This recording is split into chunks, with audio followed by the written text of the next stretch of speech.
Hello, I'm Jane Eyre, and I'm an orphan. I was brought up by my cruel aunt, Mrs. Reed, and her children in Gateshead. Every day, I got beaten up by John Reed until I couldn't hold my anger and fought back. After giving me the punishment, Mrs. Reed sent me to a school which I found rather more comfortable than in Gateshead. At 18, I moved to Thornfield Hall as governess and worked for Mr. Rochester. After lots of ups and downs, he proposed to me. On our wedding day, I found out that he got a wife who was a mad woman called Bertha. I left in shock. Then, I met a family to stay with. Turns out they're my cousins. The eldest, St. John, who was a clergyman and going to India for a mission, asked me to be his wife, but a call from my heart refused him. I came back to Thornfield Hall right after that just to find out it had been burned down by Bertha and Mr. Rochester went blind. Me and Mr. Rochester got married and had a boy. After all, I found my happiness. Hi, my name is Elizabeth Bennet. I was born in a middle-class family with my other 4 sisters. My mom always taught us that we need to marry well in order to support our family's finance.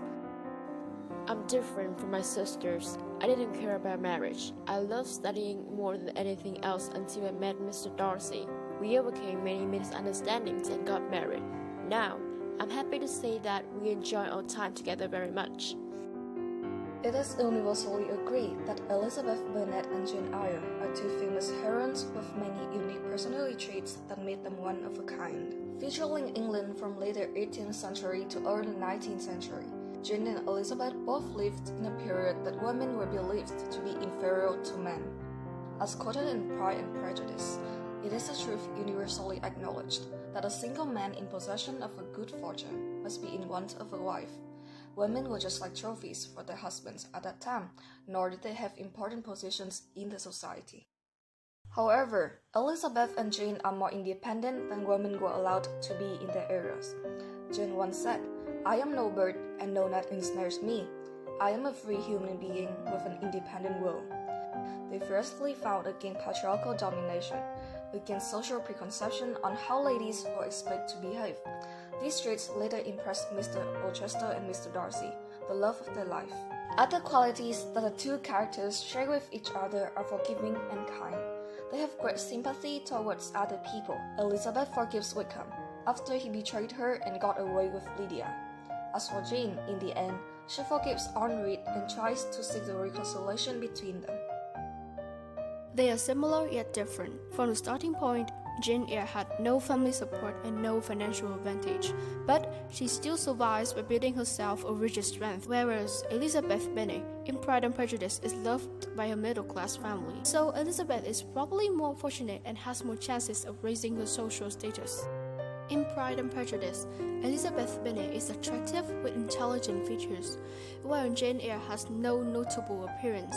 She even describes herself poor, obscure, plain and little. Jane Eyre always seeks for freedom and welcome home. Nonetheless, she has to endure constant obstacles. Mrs. Reed, who despises her and leaves her a bitter childhood. Bertha, who prevents her from getting married to Mr. Rochester. And social prejudice is also a hurdle.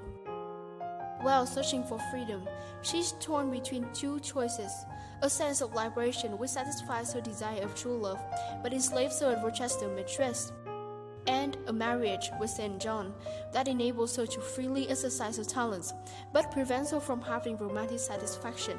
But after all, Jane still follows her heart and reunites with Rochester.